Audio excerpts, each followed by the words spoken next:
وہ مکہ کی بڑھیا کا واقعہ آپ کو یاد تو ہوگا، دل میں خیال آیا کہ آج پھر سے یاد دلاتا چلوں۔ مکہ مکرمہ میں ایک مرتبہ یہ خوف و ہراس کی لہر پھیل گئی۔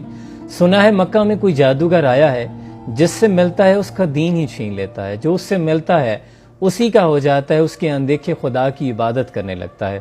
لوگ چونکہ باپ داداؤں سے لے کر بتوں کی پرستش کرنے والے تھے، بتوں سے بڑی محبت تھی، تو یہ دین چھوڑنے کو تیار نہیں تھے، لہٰذا ان کے دلوں میں یہ خوف بیٹھ گیا کہ کہیں اس جادوگر سے ملاقات نہ ہو جائے جو لوگوں کا دھرم چھین لیتا ہے۔ یہ بات چلتی چلتی ایک بڑھیا تک پہنچ گئی۔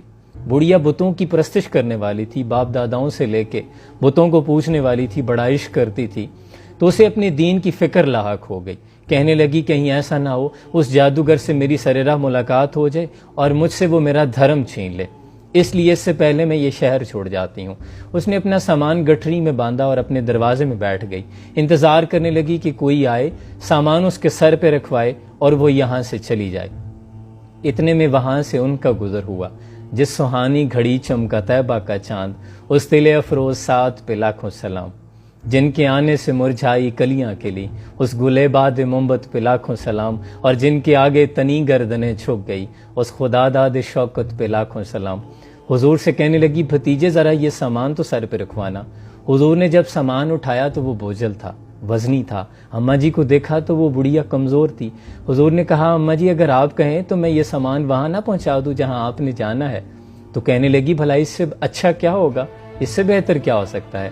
حضور نے اس بڑھیا کا سامان سر پہ اٹھایا، قربان جاؤں ساتھ ساتھ چلنے لگے۔ اماں باتیں کرتے جا رہی۔ حضور نے پوچھا اماں کہاں جا رہی ہو؟ کہا یہ شہر چھوڑ کر جا رہی ہوں، تجھے نہیں پتا کہ یہاں ایک جادوگر آیا ہے جس سے ملتا ہے اس کا دھرم چھین لیتا ہے، تو کبھی اس سے نہ ملنا۔ حضور مسکرا رہے تھے۔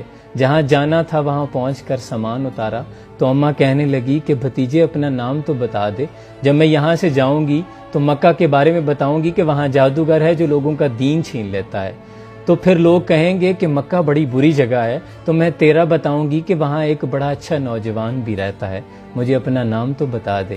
تو حضور نے فرمایا کہ اماں جس جادوگر سے بھاگ رہی ہو میں وہی جادوگر ہوں۔ تو اماں حیران ہو کر کہنے لگی کہ سچ بتا تو ہی محمد ہے؟ حضور نے فرمایا ہاں میرا نام ہی محمد ہے۔ تو کہنے لگی کہ پھر تیرا جادو مجھ پہ چل گیا ہے۔ چہرہ ہے کہ انوار دو عالم کا صحیفہ، آنکھیں ہیں کہ بحرین تقدس کے نگی ہیں، ماتھا ہے کہ وحدت کی تجلی کا ہے ورق، عارض ہیں کہ والفجر کی آیت کے امی ہیں، گیسو ہیں کہ واللیل کے بکھرے ہوئے سائے، ابرو ہیں کہ قوسین شب قدر کھلے ہیں۔ صلی اللہ علیہ وآلہ وسلم۔